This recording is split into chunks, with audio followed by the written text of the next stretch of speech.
Order! Order! You are an incorrigible delinquent at times. Behave yourself, man!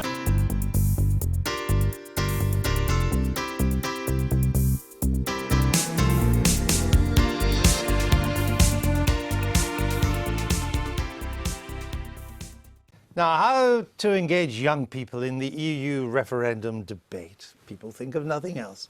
Last night, the BBC staged the first in its series of debates, this one in Glasgow, in front of an audience of young people. The panellists were all over 50, naturally, but that didn't seem to blunt the enthusiasm of the audience, who engaged in some pretty feisty exchanges.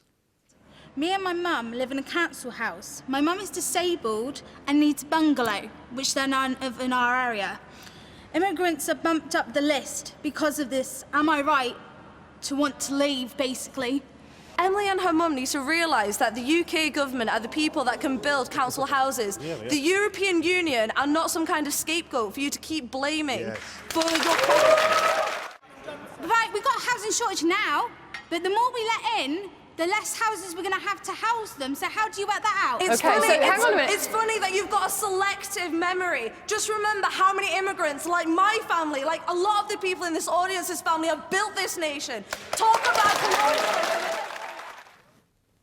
Who said young people aren't interested in politics? The flavour of last night's BBC referendum debate. Now, the designated Leave campaign, it's called Vote Leave, have their own ideas about how to win young people over to the cause. Listen to this. They've decided to let money do the talking by running a competition offering a cash prize. Vote Leave's Robert Oxley is here to explain. So what are you doing? Well, we've produced a website, 50million.uk. And if the public can predict the right results in the Euro Championships, they can win £50 million. Now, the reason it's £50 million because that's the amount that we hand to Brussels every day. So that's based on your dodgy £350 million figure. It's not dodgy at all. It's the amount that is debited out of the UK that is given to the EU. Now, of course, it's actually a little bit more than that. It's £52 million. And when some of that money comes back, there's a big issue. The head of the UK Statistics Authority says that you're wrong to use that figure. He says it's the genuine statistic. I've got you the debits here. It's 19 billion I don't want to go a year. I've gone down this road too often. The fact is we don't send that amount every week because the rebate comes off first. It's an abatement. So we don't actually send that amount of money. That's just fact, isn't it? A year ago, the Chancellor was saying that the rebate wasn't in the British government's purview to give out. In fact, it's the EU Commission that decides this. And I think this is a key argument that people want to talk about how much money goes to Brussels.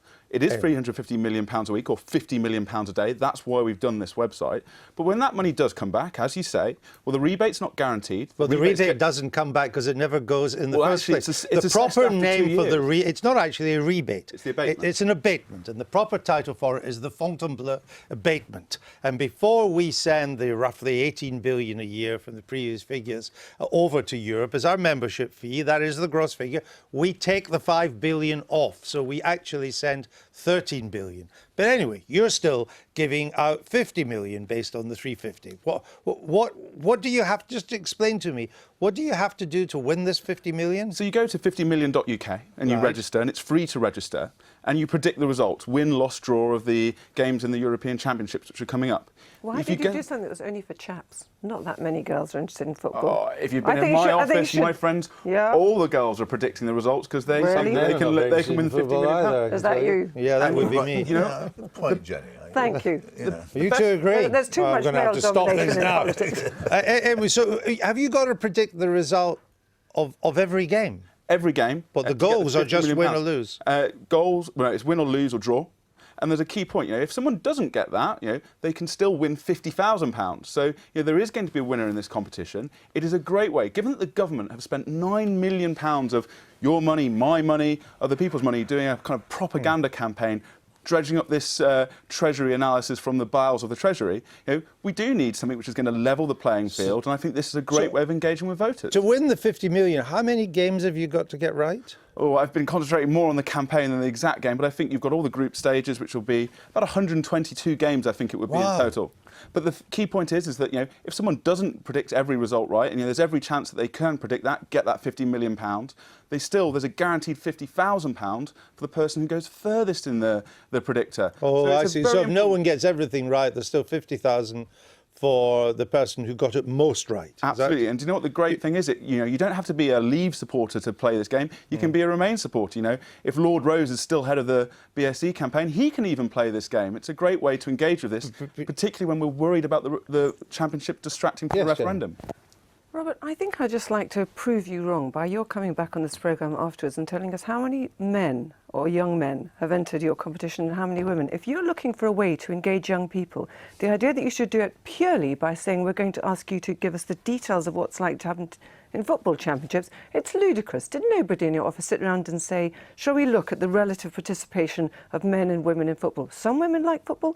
It is overwhelmingly male. OK, let him answer that. Let him answer that. I think we should be very clear. This is not just about engaging young people. This is about engaging all people. But but you were talking about not just men generally, and you think they're equal participation rates? And my phone has been bombarded by female friends and male friends who are going to take part in this campaign. And the problem is that we have an issue in Westminster, is that people don't engage with politics. The one thing that has come out of this referendum is people say, I haven't been engaged with it. And there's a big worry that people are going to be more worried about the football championship. I mean, what you're doing here is data mining, isn't it? You're collecting data. We actively want to engage with people, absolutely. As I said, the government... They'll have to give their emails and some other details, Well, we've got to tell people if they win the prize fund, I absolutely. understand that, but it's called data mining.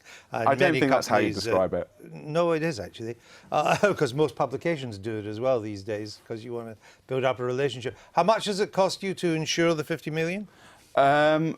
That's one for the insurance guys. What I'd say is that we're going to stay within the spending limits. Well, I haven't had to pay it. The money I have to pay is the £350 million we hand to Brussels every week. Presumably Vote Leave is paying for the insurance. Well, it absolutely will be insured, so it's guaranteed. No, I get that. There's this £50 million. There is this £50,000 available. There are premiums on. We'll be declaring it with electoral spending in absolutely the way, because the one thing that we are doing here is we're making sure we stick in the rules, unlike the government. OK, well, I don't think Jenny or I will be taking part, but never mind. Thanks for coming on.